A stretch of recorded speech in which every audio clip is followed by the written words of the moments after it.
ইদানিং প্রাণ খুলে হাসা মানুষ খুঁজে পাওয়া খুবই কঠিন। আজ আমি এমনই একজন মানুষের পেইন্টিং করব।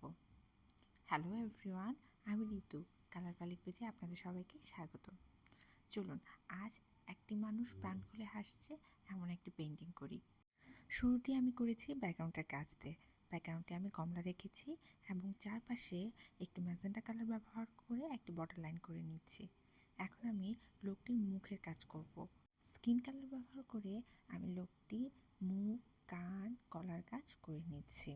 এখানে আমি রঙটি শুকিয়ে যাওয়ার পর আরেকবার রঙটি করেছি যাতে রঙটি সুন্দরভাবে বোঝা যায়।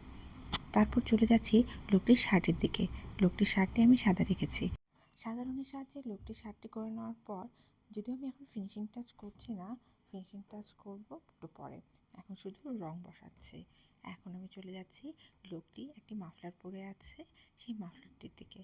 মাফলারটি আমি খয়েরি রং ব্যবহার করে নিচ্ছি।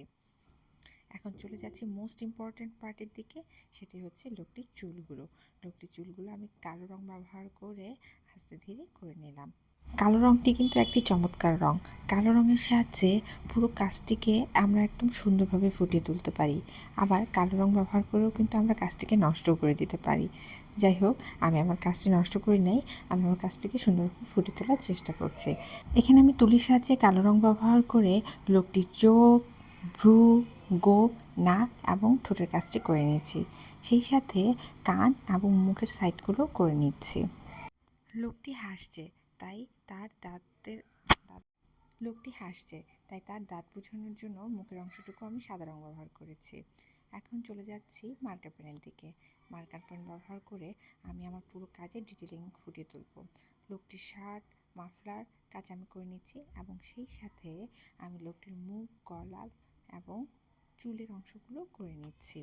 মার্কার পেনের সাহায্যে আমি লোকটির মাফলারটির কাজ একটু ডিজাইন করে নিলাম এবং সেই সাথে পুরো আমার কমলা রঙের যে ব্যাকগ্রাউন্ডটি রয়েছে সেটি একটি বর্ডার লাইন করে নিয়েছিলাম এবং চলে যাচ্ছি ডিজাইনের দিকে। লোকটির পিছনে যে কমলা কালারের ব্যাকগ্রাউন্ডটি রয়েছে সেখানে আমি একটু ডিজাইন করে নিচ্ছি। এখানে আমি দাগ কেটে কেটে বিভিন্ন ধরনের ডিজাইন করে নিচ্ছি এবং উপরের অংশটুকুতে একটি সূর্য এবং কিছু মেঘের কাজ করে নিচ্ছি এবং একইভাবে আমি আরেকটু কাজ করে একটু ডিজাইনের অংশটুকু করে নিচ্ছি। সেই সাথে চারকোনা করে করে কিছু ডিজাইন করে নিচ্ছি। আমি আমার কমলা কালারের ব্যাকগ্রাউন্ডের ডিজাইনের কাজ শেষ করে ফেললাম। এখন চলে যাচ্ছি আমি আমার ম্যাজেন্টা কালারের বর্ডারের দিকে।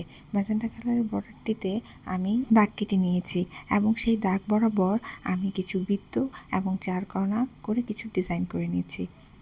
এভাবে আমি আমার ব্যাকগ্রাউন্ডটির কাজ শেষ করে ফেললাম। ভিডিওটি যদি আপনাদের ভালো লেগে থাকে, লাইক, কমেন্ট, শেয়ার করতে ভুলবেন না।